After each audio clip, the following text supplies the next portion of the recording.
Hi folks, I'm Alan Watt, and this is cuttingthroughthematrix.com. It's March the 6th, 2008, and I thought I'd just put a blurb out to mention more things that you can really do on the air, because when you're on the air, you have callers who can get off topic and so on with different questions, and whatever's interesting the individual at the time comes out, and you can't stay on a particular topic.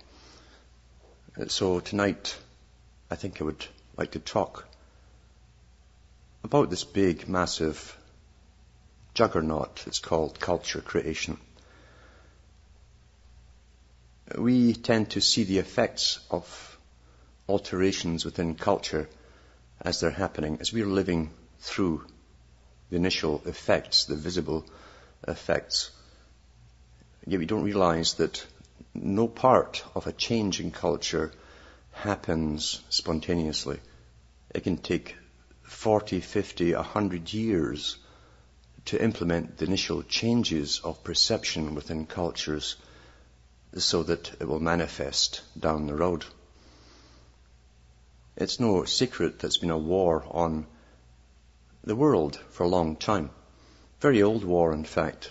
You can trace it back thousands of years if you go back into the various sects and fraternities that existed and proliferated from Egypt, and no doubt from Babylon itself, and in Greece. Because the philosophers who trained primarily in Egypt, the ones that we know of, I know that there were ones before who trained in Sumeria, in fact, before that, but no records left that we have access to.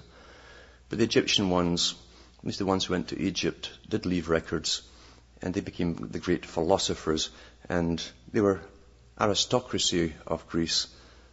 They were the creme de la creme who were sent off for these educations, and they came back, generally starting up their own schools, and they would then start to implement very slowly in their own time too differences in thinking, of viewing things, perception changes, by either adding knowledge. And adding knowledge sounds very good until you think, wait a minute, to add knowledge, you must have all knowledge on a particular subject given. The trick is to give selected knowledge, and then your audience will come to preordained conclusions. It's still the same today. The perennial philosophy or religion, as it's sometimes called, is a form of nature worship. It's tied in, it's a central core of Hinduism. It's a central core of reincarnation and all of the various things that spawn from the idea of we're all one, the universal consciousness, as has been taught again openly since the 60s, and has been taught in selected classes prior to the 1960s through various agencies which were Masonically associated, such as Theosophy. And yet, if you go back to the Neoplatonists in Alexandria, you'll find they took the ideas from Plato, the idea of the Hegelian argument, because it pre-existed Hegel, where you would have conversations, imaginary conversations with imaginary friends or students, and put it in a book form with a question-answer type scenario, and you would lead someone through a form of logic, the idea being to guide your audience as they read it, or is read to them. You would guide them to a particular form of reasoning, which again you had preordained. And this was a very, very old technique, which is used even today very successfully. But the ancient Greeks talked profusely about matter. And I used to wonder why on earth would even a leisure class living high off the hog of the public And that's how you get leisure classes. In fact, school, the Greek word it comes from, really means leisure. You had to have leisure to go to school. And schools back in Greece were not compulsory in ancient times. But those with nothing much to do and plenty of money, sons and daughters of the aristocracy, at least the daughters eventually with Pythagoras, were allowed to participate and listen. They talked about matter. Now, why on earth would these characters, who didn't have anything beyond the sailing ship and the horse and cart or the donkey, why would they be talking about matter and what matter was made up of? Because they knew back then that apart from perceptions itself and even how your senses perceive things and how your brain analyzes them, they knew if you've got a table from the end, it seems narrower the further away it goes. But in reality, we know it does not narrow. It's your perceptions. So they understood how to distort perceptions as well when you use the analogy and put it into certain forms of speech. You could also shape the forms of conclusions that people would come to if you understand how logic works in people. But they also talked about this matter, and they had the atomist associations that literally talked about the atom. Long before we were told there were atomic microscopes or anything else, they were talking about the atom. And they knew that the hardest object was comprised of something spinning around something, and that technically it wasn't really so solid, in a different sphere or dimension, if you like. And this was talked about, and they had schools on it back in those days. They were not going ahead to give us aircraft or inventions you think that would be of necessity for them. No, they were talking about stuff to do with atoms and the basic forms of matter and life. But when they married Plato's dialectic process with the mystery religions, the mystery religions are no different than they are today. Because back then, there was a plethora of beliefs, often called Gnostic beliefs, and nothing to do with the new Gnostics that are out these days. But they married them with the mystery religions.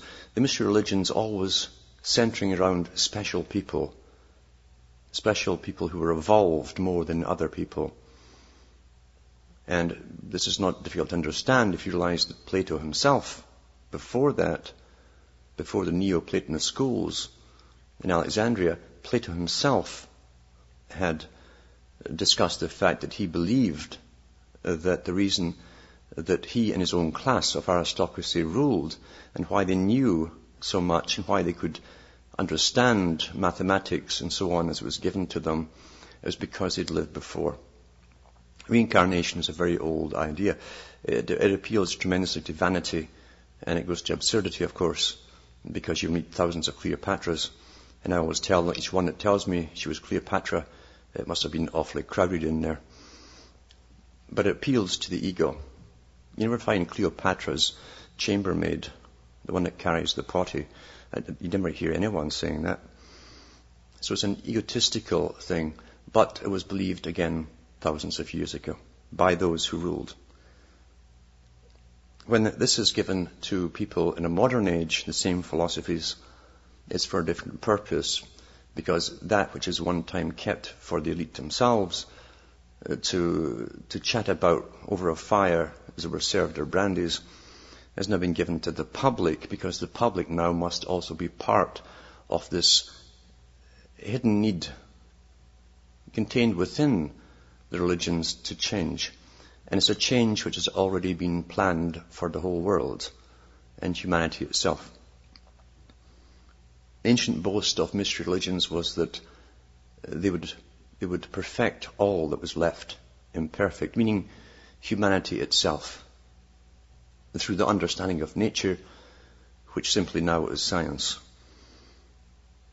And we are living through the culmination of many, many years of this building up process towards the great leap forward, as they also couched it some time ago.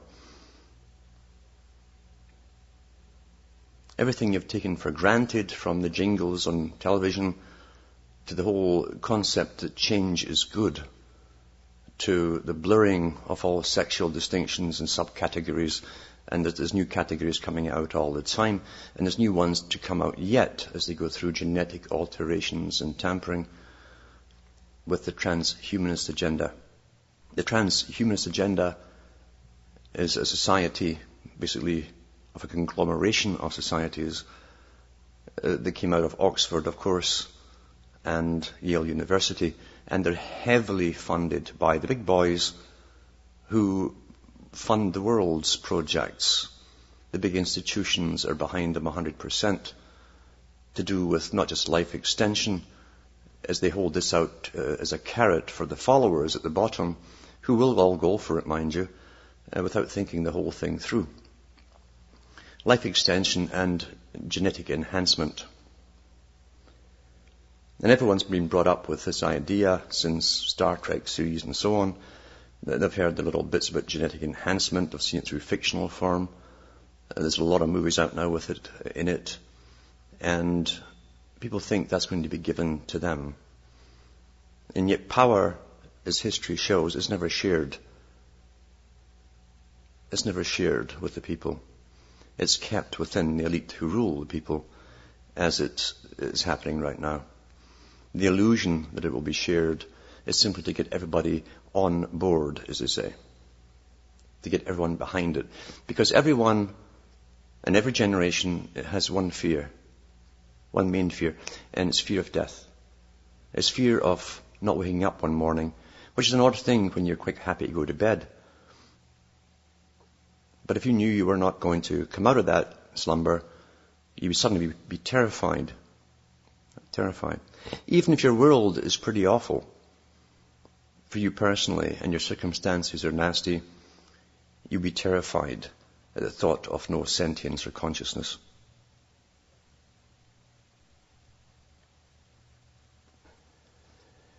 Religions of all kind were used in the past to try and rationalize to the people that death was normal and acceptable, which of course it is at the moment for most of us. But yet the fear of death never leaves people, and each person, regardless of their function in society, their status, as it's called in eugenics associations in society, their standing, which now the bioethics committees, which are just the eugenics committees, are discussing, it makes no difference. In other words, the person at the bottom has been taught that they have as much right, because we're all equal now, you see, at least on that level.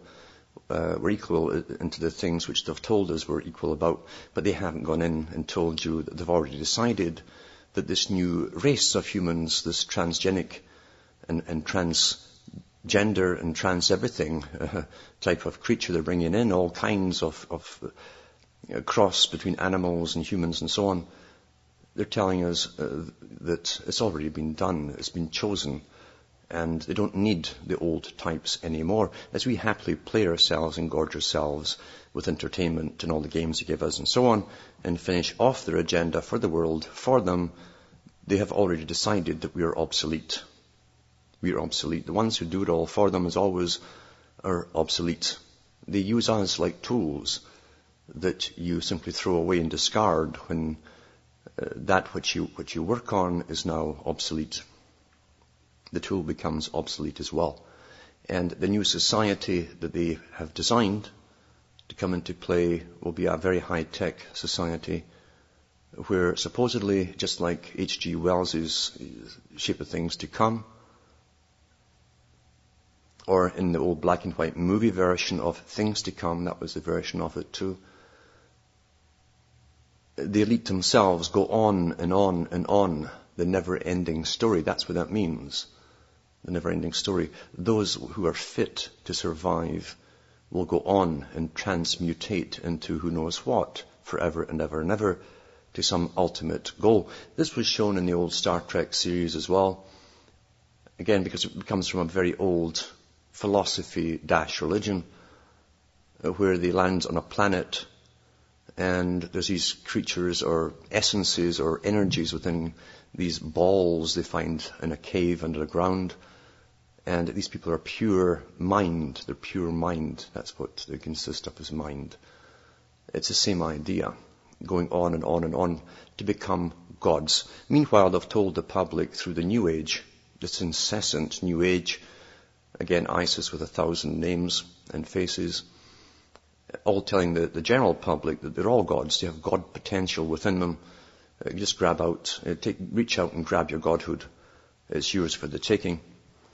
And it's such a joke as these pathetic people all run towards course to course to course and then work at their jobs during the day, never realizing that the elite have a very much different agenda planned for everyone who's not. You see, your jobs will not be necessary in the new society. We are all obsolete. If you work for a corporation or a store or something like that, or a business, you're obsolete. It's a complete transformation that's coming, an ordered transformation of society. The producer-consumer thing will only last a little while longer, and then you're into the ordered society. And then eventually down the road, 30 years or so, after all the riots and chaos that they predict to the Department of Defense, then they'll bring in their new type with a small population of better types. The intellectual types have proven their worth, and they're the psychopathic types, because they're all pretty well psychopathic at the top. Old religion, old philosophy that's always been with us. As I say, it's called the perennial philosophy. It pops its head up every so often down through history.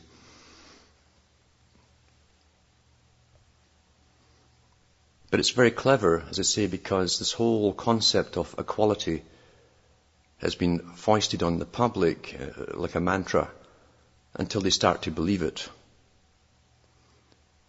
Never dreaming that a different destiny by the same ones who gave you this equality mantra, the elite themselves have already planned a different destiny for the people. But you must always keep them happy when you come to major changes, when it's going to be detrimental to those people at the bottom. The majority, in other words.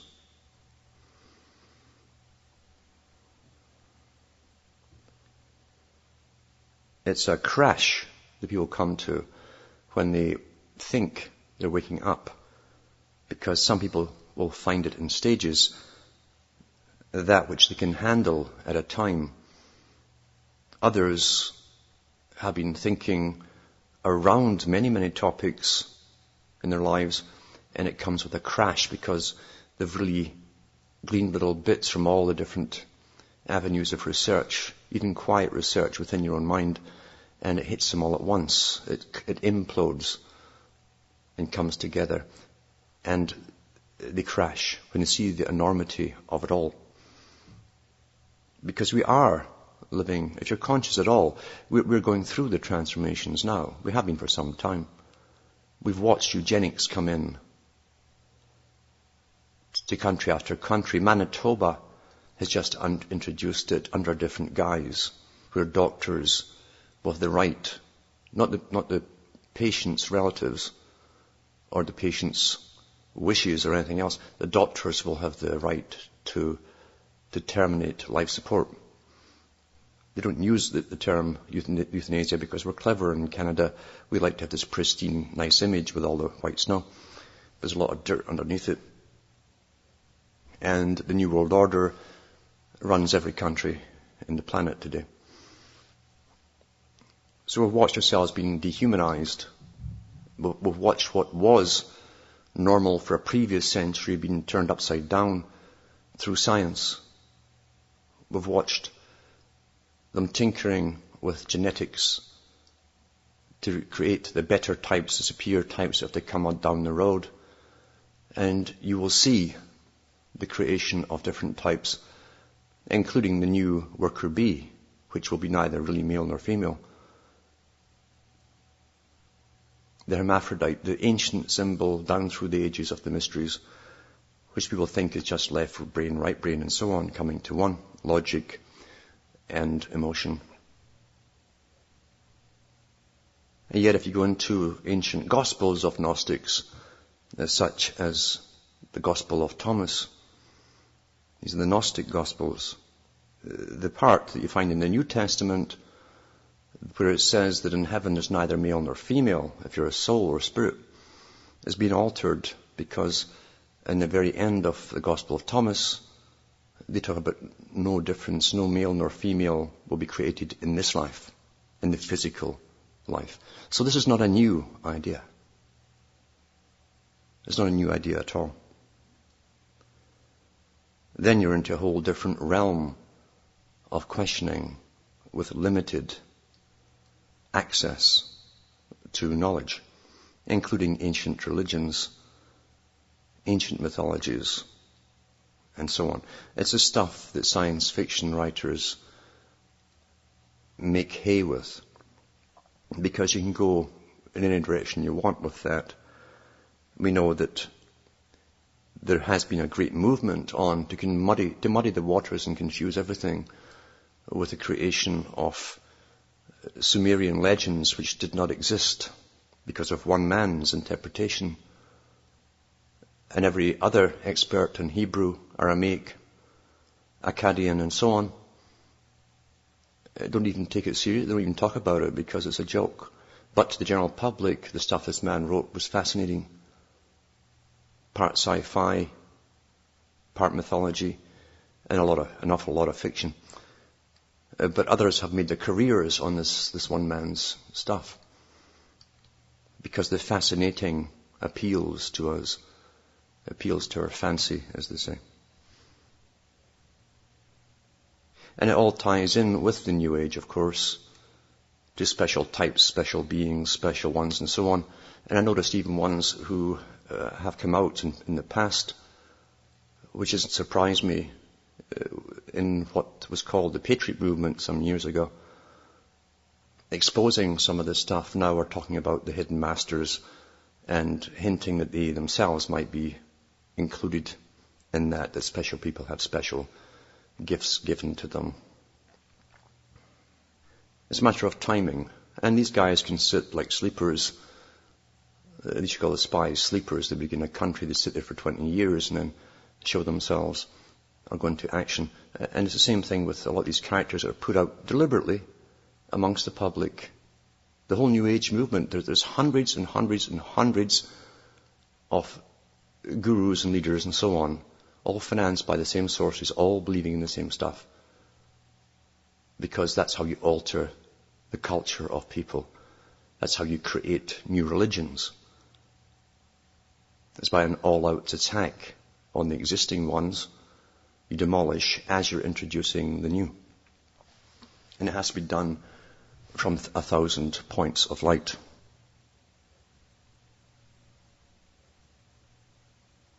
What you're left with is a massive confusion. Remember what Bertrand Russell said, a man who understood the nature of humanity and mass movements perfectly. He said, simply because the masses believe something doesn't mean they're right. 1,000 or 1,000,000 or millions of zeros add up to zero. And nothing has changed in that respect. No amount of human potential, hand-waving, arm-waving, and jumping up and down on stage changes reality any more than hypnosis will change it, except for a temporary period, very short-lived. What the whole supposed New Age movement has created is the expectation of massive change. We're talking massive change. Everything that was will be different. Everything that existed will be remade anew and perfected. Now that means everything that lives, all organic material. We know that for the worker bees as they bring out Mark 1, 2, 3, 4, 5 ad nauseum, will be incapable of thinking as an individual, and technically they cannot be unhappy. And since the days of Freud and his libido, where everything was put down to the sexual drive, the whole object supposedly of living is to have perpetual, everyday happiness, as though it's some kind of divine right. It's something that was never ever thought about 100 years ago, because we have all stages of being as a complete human being, and you must have ups and downs and stages in between, and contemplative stages, which give you the compliment of being a complete human. Without them, there's no progress called maturity. But mind you, maturity in this day and age is a dirty word, because everything is supposed to be young. Young. Here's very, very old people planning a world where they can live forever, getting the whole population to back them on it, out of their own selfish greed. That's what they can count on, while they don't intend that you come along with them. Quite fascinating to see. So they give you a youth culture where everything and anybody who's anybody is young. Everybody's young. In fact, there's no middle-aged people now, unless they're simply stupid or street people. That's how they portray them on television, in the cop dramas and the different dramas that they put on. The addiction to youth is also to make you unhappy with life, natural progression of life. People are terrified to get older. Mind you, I understand it, because when you see euthanasia coming all around, when they evaluate your medical treatment and your right to live according to your standing in society and your purpose or function in society, I don't blame them. We should all be very worried indeed. But we're going into a hell on earth. It's actually here. It's just opening up more as time goes on into this insensible, anti-human, anti-humane road that we're on. And most people go along like the followers of the Pied Pipers, quite happily thinking, just like all religions before, that they'll be saved, that they personally will be saved because they're special.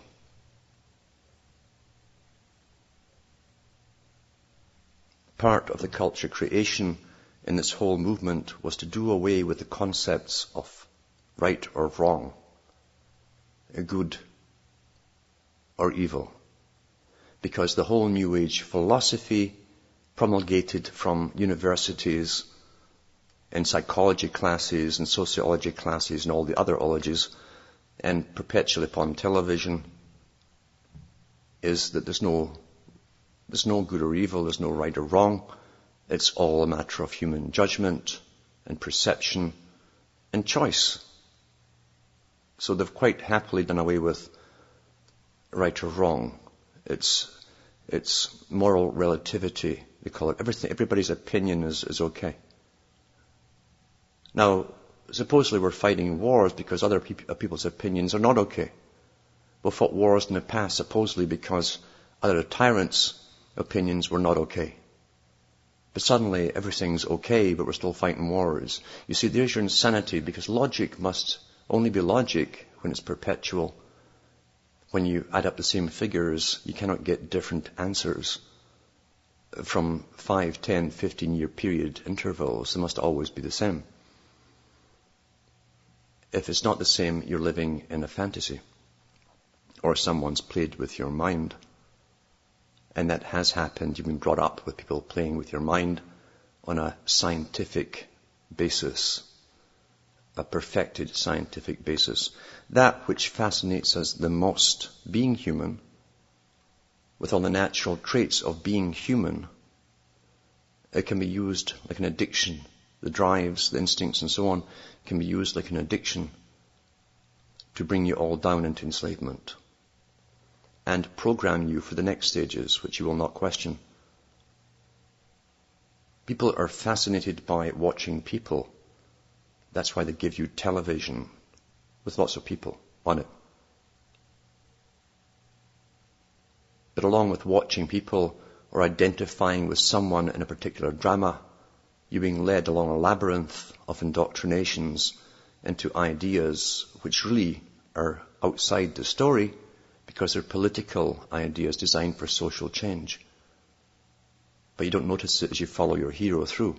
However, you will start to behave like the hero in those scenarios if you come up against those particular problems, and you'll adapt the same politically correct answers and ways of behavior, your modes of behavior.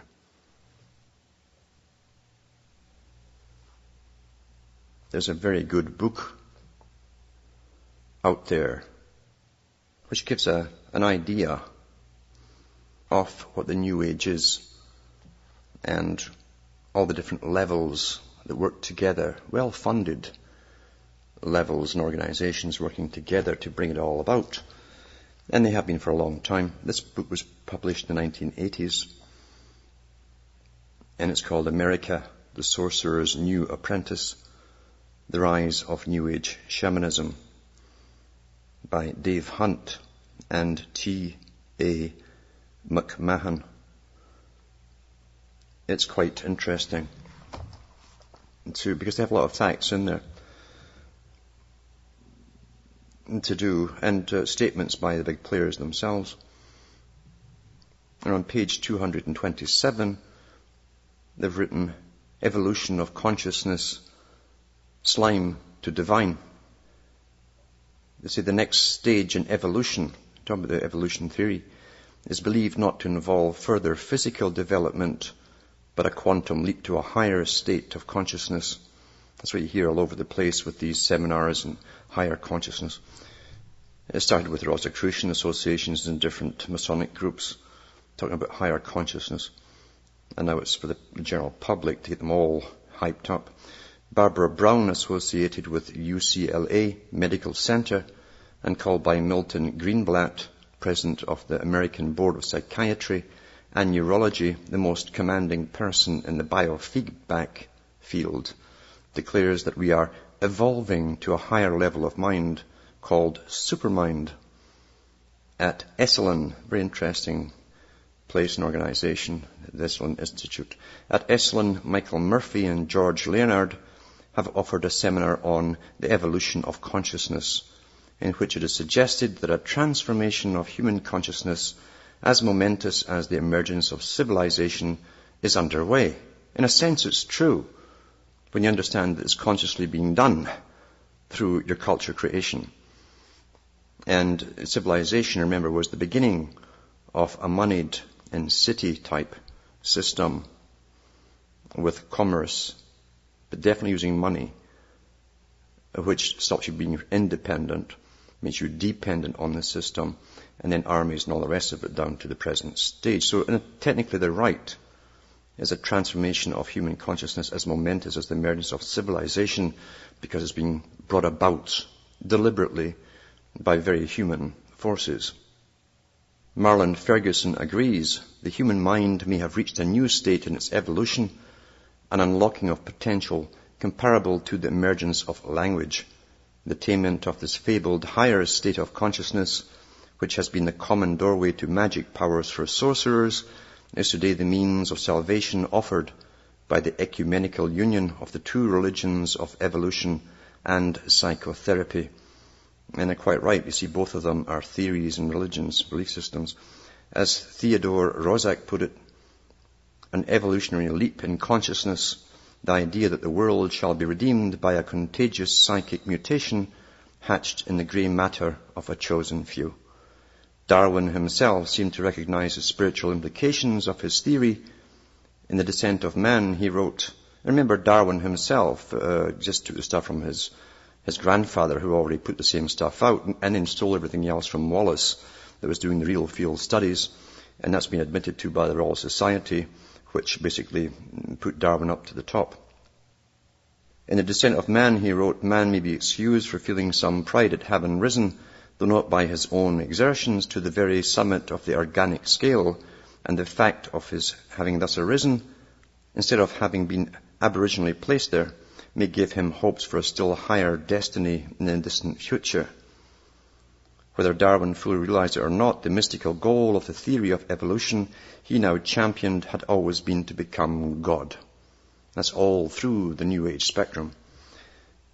In the Atman Project, Ken Wilber lays out clearly, if men and women have ultimately come up from amoebas, then they are ultimately on their way towards gods.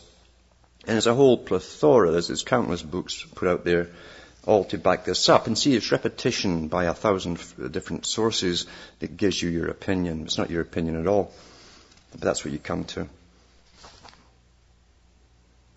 In another book called Up from Eden, Wilber identifies this belief in man's ascension to godhood as the heart of what has been known as the perennial philosophy, the esoteric core of Hinduism, Buddhism, Taoism, and Sufism. As Climo summarizes it, the truth of truths of the channeled material, that we are God and only need to realize it, as one brochure offering a weekend exploration and reclaiming of your own divine, innocent, and infinite power explains. The God power experience is for those who are willing to be God again. That's all through the New Age. It's all through all these associations and societies. And it's actually at the core of Freemasonry as well. But also through eugenics. Eugenics is a big part of it. To choose the mate wisely and preferably have your mate chosen for you. Because the children that they want, special children.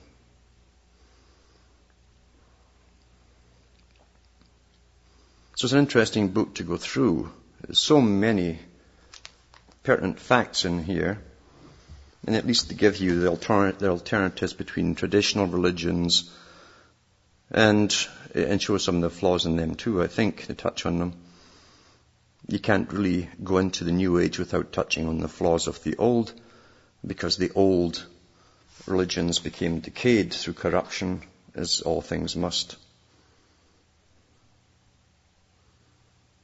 Another interesting part too, it shows you in page 234, is again how your opinions are generated. It says, New Agers are especially vulnerable to the popular belief that has dominated American universities for decades, that the one virtue is openness to everything and the refusal to be against anything. It is this very openness which makes the New Age so appealing. Among consumers of the wide variety of products offered in the burgeoning mystical supermarket, there is a naive and dangerous tendency to embrace anything so long as some spiritual shibboleth is pronounced. New Agers never tackle issues, they hug them. Richard Blow points out in the New Republic, the New Age way is not to deny differences between people, but to deny that they matter. This unwillingness to distinguish between right and wrong was carried to its logical extreme in an editorial in the transpersonal psychology journal, The Common Boundary, which says, it isn't too difficult to differentiate between the devils and the angels, but it requires a fairly sophisticated discrimination to see that an angel is just the flip side of a devil, and that true harmony demands a holy marriage between the two. A union which results in the birth of an entirely new principle that transcends the whole devil-angel duality. By this sophisticated new principle of openness to everything, which is generally taught in most universities today, God, if you choose to believe in some higher power, is whatever you want to call it, or him or her, from Mother Earth to Krishna, to the all or some evolutionary force, or Satan, doesn't matter. No difference is allowed amongst these deities, because to do so would be discrimination. See, it all ties together, everything ties together. Moreover, it really makes no difference what labels are attached, because in the final analysis, God is everyone's higher self. It would be inconsistent with New Age philosophy to criticize Satanism, even if it included molestation of children, suicide, murder, and human sacrifices. There was no need for them to deny anything. On what basis can any behavior, no matter how horrifying, be discriminated against? The murderer is only fulfilling his karma, as Edgar Mitchell Shirley MacLaine et al. Tell us there are never any victims. You see, it's your karma if you came back and got murdered. It was all preordained because of how you lived a previous life and so on. This is literally how they rationalize this insanity. That's how they rationalize it. You know, there are people who work at the United Nations who believe in this and who say that those people in the Middle East are getting blown up chose to be there at this time. That's how insane this all is. And it's not just at the bottom. You see, the higher up you go in civil society, civil service and so on, and bureaucracy, the more they're into this stuff. Because they get taught courses in it, beginning with human potential movements. And then they go up, paid for by the taxpayer. So people should really do their homework and look into what's going on. Because it's all around you. They give you the leaders, the shepherds to follow, and people follow quite happily, never questioning, never ever being cautious. No reason to be cautious, really. And no one's warning you to be cautious at all. It's interesting that even Oprah, over many years, has had various New Agers on, pushing the same thing, and promoting even the Course in Miracles, which anyone who heard the little sayings are pronounced sometimes from would think it's just a book of nice sayings, but it's one of the biggest roller coasters into the New Age that you can imagine. It's the whole gambit that ties it all together. One of many, mind you, but heavily promoted. And you'll find people who are actually leading the New Age and even appearing to oppose what's happening in the world. You'll find some of their relatives in the past helped to fund that book into existence.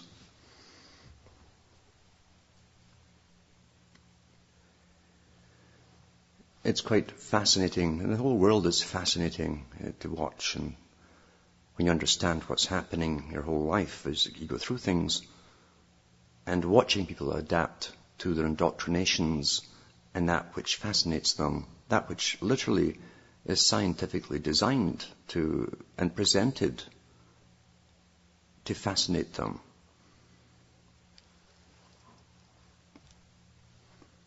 The same book, America, the Sorcerer's New Apprentice, on page 212 talks about how they use the stars, the famous ones, to get the public to follow. The public mimic what they see, as Plato said. We do as they do. We fantasize and become, at least I don't, but I can see it happening in others. But here's a little part about Shirley MacLaine that did a documentary on television even, where she proclaimed she was a god. And it says here, contrast this with the hours of seminars and self-hypnosis, subliminal suggestion tapes and meditation and yoga, the positive declarations repeated endlessly, all of this intense effort at creating a new reality, yet with so little visible effect. When a power failure blocked out one of her seminars in Dallas in mid-1987, Shirley MacLaine led her audience of about 1,000 in visualizing the problem being cleared up. The attempt failed to produce a demonstration of what Shirley teaches, and the crowd of eager learners had to go home. And you'll find too, with the blending of the word science with religions nowadays and the New Age, it's more acceptable, more palatable. But all they're doing is pushing old shamanism, the old perennial philosophies of reincarnation onto the public, visualization, all of this stuff. It's old stuff repackaged with a tinge of a scientific garb to cover it. On page 213 of this book it says, immoral, senseless and hopeless. Since reincarnation is a belief basic to witchcraft, it's not surprising that it is immoral. Instead of solving the problem of evil, it perpetuates it. If a husband beats his wife, the cause and effect law of karma decrees that he must be reincarnated as a wife who is beaten by her husband. That husband who will have been prepared by his karma to be a wife beater will in turn have to come back as a wife beaten by her husband, and so forth endlessly. the perpetrator of each crime must become the victim of the same crime, which necessitates another perpetrator, who in turn must become a subsequent victim at the hands of another, ad infinitum, ad absurdum. Rather than solving the problem of evil, karma and reincarnation perpetuate it. Think of the evil that must yet be perpetrated upon future reincarnations of Hitler, and we can add all the rest to that too, Stalin and all the rest of them, in order to pay for his crimes.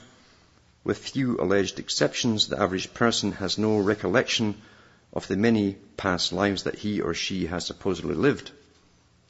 Without any memory of previous mistakes and lessons learned, what is the point of living again and again, only to bear the burden of bad karma and the dire consequences of deeds one cannot remember? It's argued that subconsciously we have such memories, which can be induced and dealt with through hypnotherapy, and are thus benefiting at an unconscious level. If that were true, we should see evidence that humans, individually and collectively, are living better, more divine lives. That is patently not the case. Reincarnation is thus a senseless philosophy. That reincarnation is also hopeless follows logically. The karma built up in the present life must be worked off in a future reincarnation, but in the process of working it off, more karma is accumulated, which must in turn be worked off in the next life, and so forth endlessly. That is why the Hindu speaks of the wheel of reincarnation, and why Gandhi called it reincarnation a burden too great to bear. There is no release, it goes on forever. Yoga was developed as a means of escape from this endless wheel of death and rebirth, but whether it actually is or not must be taken by faith, and faith in the efficacy of amoral and senseless laws whose existence is not supported by the facts would appear to be misplaced. And that's the problem with all of this stuff. And even at the first Buddha, if you read the writings, the only available writings there are about the original society, before it was tacked back onto Hinduism, the original founder was trying to break away from the whole idea of repetitive karma.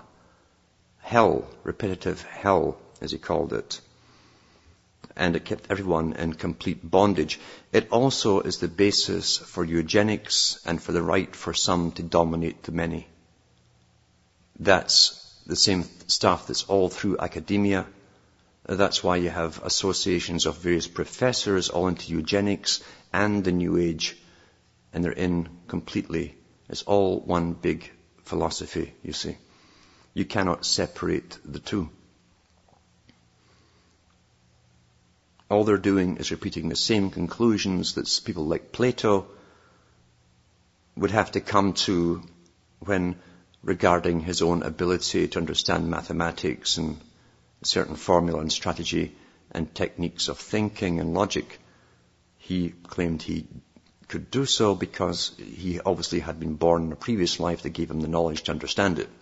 That's their whole theory, the perennial philosophy. And why was it introduced? Partly to destroy all the old systems of traditional religions which truly had become stagnant, stale, as they say, because dogma is piled upon dogma, and until you have more dogma than any reality left. Dogma is nothing more than the civil service, basically, piling silly laws upon silly laws and silly laws until you can't move for laws. And that's really where it fell down. It lost its humanity along the way, as all big organizations must do. It's all talk and no vigor. It's so strange too, because in the New Testament they're going about, you shall know them by their works, not by what they say, but what they do. And it's one thing to talk about the poor and all the rest of it, and give little sermons about the Good Samaritan. It's another thing to do it. And that's partly why too all the old traditional religions lost their way, especially during the Industrial Revolution, when there was so much misery and poverty with the masses of people in these big crowded cities, and that religion still demanded its money and gave them nothing back in return. except a little bit of hope in an afterlife. Old stories, no point in going all through them.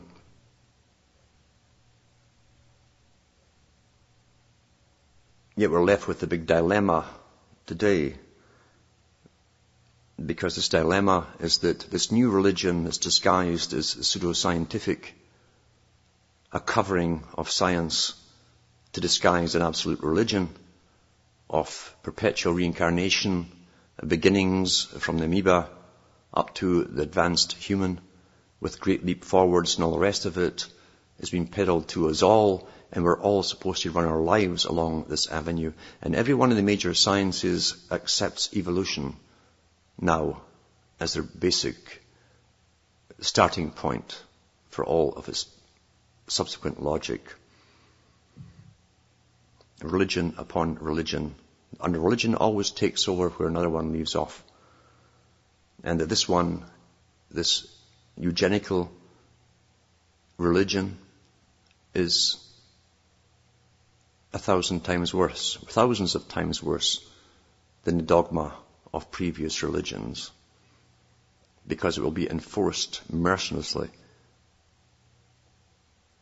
no mercy whatsoever, upon everyone. There is always a religion to guide the next step of this great work, as it's called. The great work being the rebuilding of everything that was left imperfect, as they say. What do they mean by that? They're talking about the beginning of a biblical type creation. You have to do your homework on that one. I have. And it goes back to the ancient mythologies of battles in the heaven, battles on the earth, all of this stuff. That's where it comes from. Not the beginning of a creation, but the actual part or the ending of a war. A part of the war. It's not over, obviously. Where those who ruled the world decided they would rebuild it all, that nothing was perfect enough. Nothing was perfect enough. But especially man himself, and especially the order of man. Now remember, order is one of their big points of obsession in the system.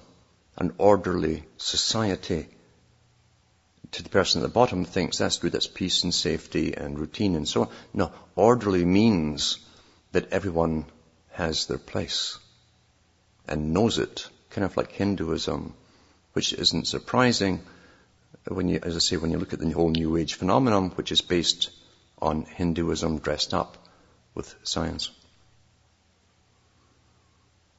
And we're watching them rebuild everything as they think they're gods already.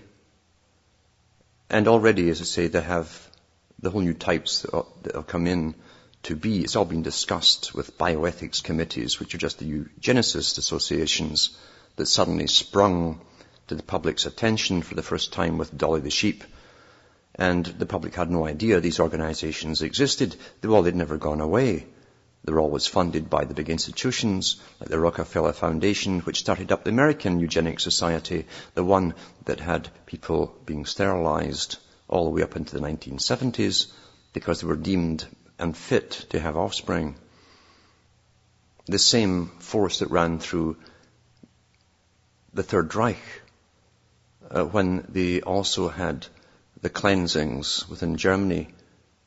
And I've seen the propaganda movies that were put out for the public to convince them that those who were retarded or just below par really were nothing more than animals, and it wasn't doing them any favor to keep them alive, and they wouldn't object to being killed either. They simply weren't aware. You see, that's how it was projected. And we're seeing all of this emerge today under the guise of science. Same thing, eugenics, who'll live, who'll die, who'll be saved, who will not be saved. And meanwhile, the whole New Age movement is going ahead, turning its back on that train that's coming along at one hell of a speed. And they don't want to see the negative, looking at the positive. and finding out more and more past lives, and they sit and discuss this rubbish with each other, and each one tries to outdo the other one about their stories in the past. It's quite fascinating to listen to them with the drama and the imagination. And for those of them that have certain experiences, to play devil's advocate for a moment, just for a moment. Is there anything else in this world that could have memories that are thousands, if not millions of years old? Scary thought, isn't it? And what exactly are you channeling? Is it simply a trick of your imagination, suggestion by the hypnotist? The emergence of different subconscious and even unconscious factors of all the historical novels. Remember, a novel is a novel, regardless if it's dressed up in history or not. Is it all that re-emerging, or is there something there with actual memories of other people? It need not be some spirit of your own. Just a thought, as I say, devil's advocate for a moment, to give a little caution and warning. And interestingly too, in ancient demonology, they used to talk about the spirits all being one, all the demons. The legion, a singular word, denoting many. We're many, but we are basically one. And the whole world is one. We're all one, is the mantra re-emerging today. Interesting just to observe it all. I don't say I believe this, that, the other. I'm just giving you other alternatives and possibilities and pointing out the strangeness of something that's thousands of years old being the predominant religion today, dressed up and disguised under 1,000 names, but all leading the people into the same road of astrology, card reading, divining, basic shamanism, power animals or spirit guides, and past life experiences. Interesting phenomena to see that is well named the perennial religion.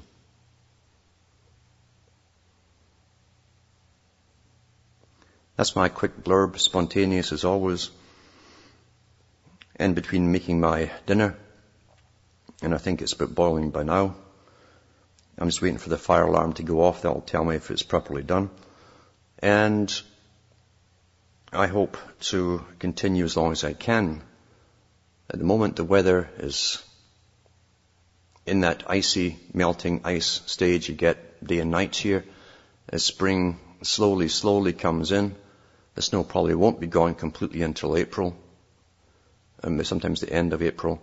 But at the moment, at the sides of the roads, you have big banks of snow, which melt sometimes during the day a little bit, and it all flows into the road itself, which freezes at night, and you have this wonderful skating rink, and you have to figure out ways to get to the store. Luckily, I got to the store today and mailed off the stuff that's been lying for a week. So for those out there, don't worry about it, it's on its way. I'd like to thank the people too who email me with little snippets of the news as they watch. And I'm talking about pertinent news, the stuff that basically reaffirms the next move and the next move of the culture creation industry that guides our lives, since we've never had a population so addicted to being downloaded as we are today. Even when I was small, I can remember going to my granddad's place at New Year, and they had a few drinks and their dinner and all the rest of it, and then he got up and started singing without accompaniment, and that was the way he was brought up.